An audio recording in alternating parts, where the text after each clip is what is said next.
If you've been wanting to learn how to apply vinyl stickers to a balloon, this is the video for you. And I have to say, it was easier than I thought it would be.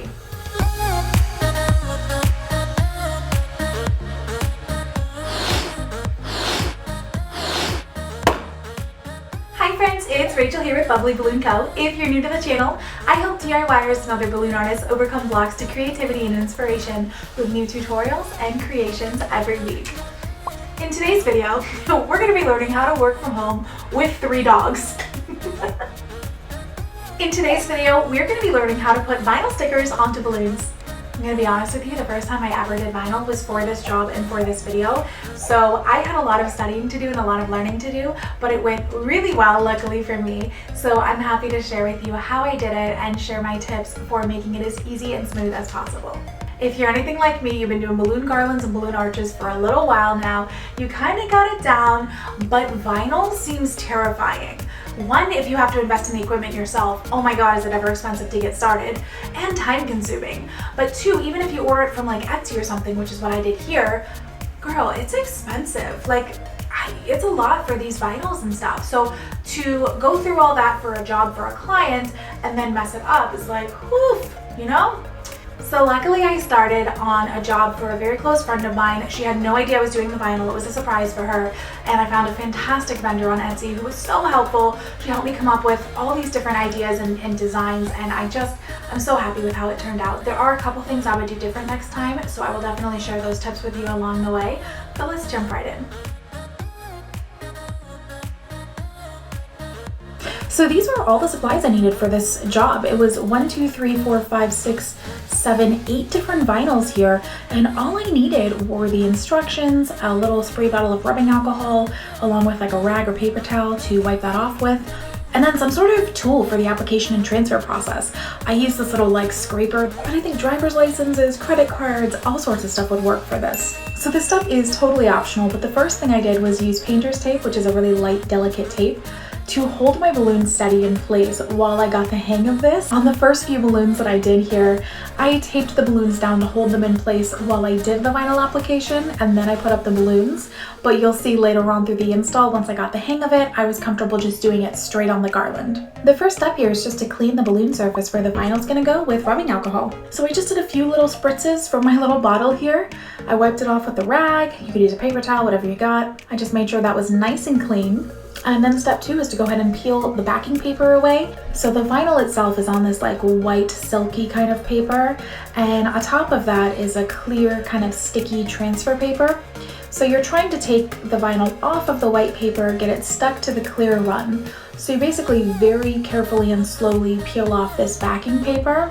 You want to make sure, of course, it doesn't rip or tear or anything like that, and that the entire vinyl gets transferred to the clear paper. So this is actually in real time here. You can see how slow I went, but I had to peel very carefully and slowly, and a couple of the edges of the vinyl design, a couple of the tops of the castles didn't want to come off at first.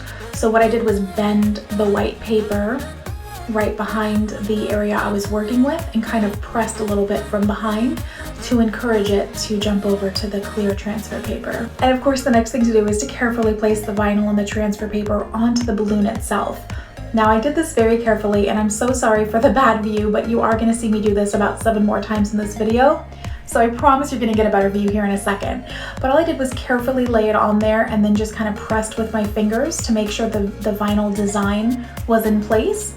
And then I grabbed my little tool there, the little scraper tool I'm using, to go ahead and start smoothing it out. Making sure there's no bubbles, making sure it's firmly applied to the balloon. And what I did was start from the center and work my way out on the design. The last step here is going to be to very carefully peel back and remove that clear transfer paper from the balloon.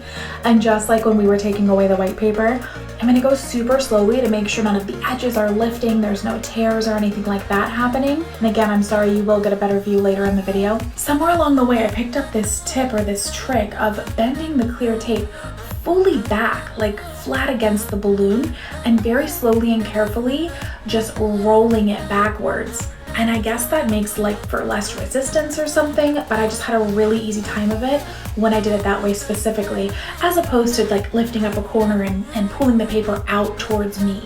I just bent it over backwards and just slowly rolled it down. So I'm going ahead and taping down the next balloon here, laying out all the different words I'm using. This actually said happy fantastical birthday Olivia. Cleaned off the surface with rubbing alcohol, and what I'm doing here is actually cutting little slits in the vinyl around the edges so that it will apply easier to the curved surface. You know, when you're working with something flat and you're trying to apply it to a curve, sometimes you can get bubbles and bumps and it can go kind of wonky. So this was a tip I'm really glad I tried. It worked out really well. I actually wish I did it on all of them, but it made it much easier to get an easy, you know, perfect application. It did make it a little bit harder to pull the transfer paper away from the white paper, but I just went very slowly with that and it worked out. And then of course using that scraper tool to gently rub on the vinyl, make sure it's thoroughly on that balloon there before I go ahead and slowly, carefully peel that clear transfer paper back. You can probably see I had a little trouble with that word birthday there. I tried several corners and none of them were playing nice. I was trying to pick up the letters with the transfer tape. So I went around to a different corner, one that was cooperating with me, and then I just gently rolled it back from there. I'm going ahead and applying my last couple of words here. So I went and just smoothed that one on and peeled that paper and rolled it back, making sure that the letters stayed on the balloon as I went.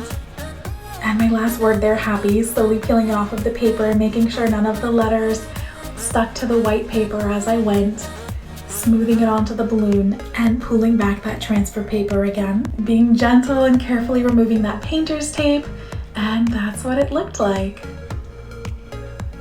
So at this point I was getting a little confident with this process. I didn't feel the need to tape the balloon down anymore. So I just went ahead and cleaned off the surface of the balloon with the rubbing alcohol, carefully peeled back the vinyl again. This one was tricky because there were so many intricate details in the vinyl that it kept getting stuck to the paper and I really had to be careful with it. And I didn't cut slits in this one, and you can see I had a hard time laying it down. I actually put it down incorrectly at first. Luckily I hadn't pressed it on yet, so I just had to very carefully lift it back up and straighten it out. And once I had that on a little better, I could use my tool there to really flatten it. And if you see me, it looks like I'm talking to myself, I'm actually singing and dancing my heart out. This client actually left Pandora on for me when they left the house, so I was having a grand old time singing along here. Don't mind that. But I had to be very gentle as well with this one. Again, with all those intricate details, it was very tricky. This was the hardest one because there were so many little edges and things that wanted to come up. And that's what it looked like in the end. So at this point I was ready to go ahead and hang the large balloons I had done the vinyl on. And this is where I could definitely chime in with what I would do differently next time. Seeing how large these 36 and 24-inch balloons were, I would have gone much larger on the vinyl. I was really worried about going too big and not being able to get it on the balloon, but looking at it, I had a lot of room to go larger. So I think most of these were between 6 and 8 inches, and I would probably do 10, 12, maybe even 14 inches next time with no concern. By this time I was pretty confident in the actual process and the procedure of applying the vinyl, so I went ahead and did the last few directly on the garland, and as you can see, it was a relatively smooth process. I really had no problems with it. And this client loved like retro Disney, so that was kind of the theme we went with, picking out a bunch of random retro Disney designs. So I added a Jiminy Cricket and then a unicorn, and then I did these little starbursts here, a little burst of magic. And if you want to see how the garland itself got made, you are welcome to check out the video I did on that as well.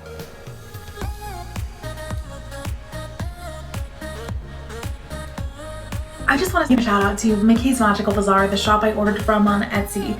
This lady was so helpful with me. When my package came, it was so cute. It came in this gorgeous little envelope with this beautiful little wax stamp on it. Like, it was just such a great experience from start to finish, and I will definitely be ordering from her again. So thank you so much to my friends at Mickey's Magical Bazaar.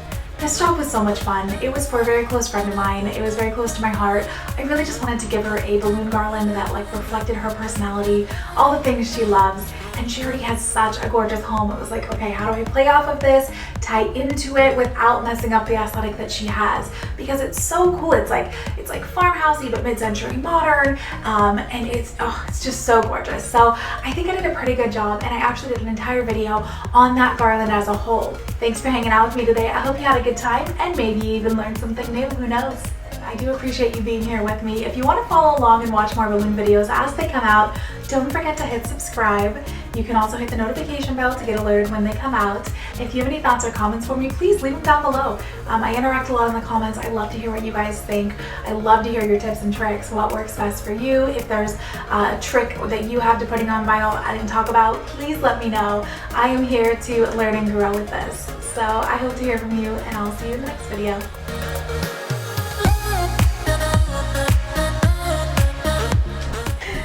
Hi, buddy. You're so cute. But seriously.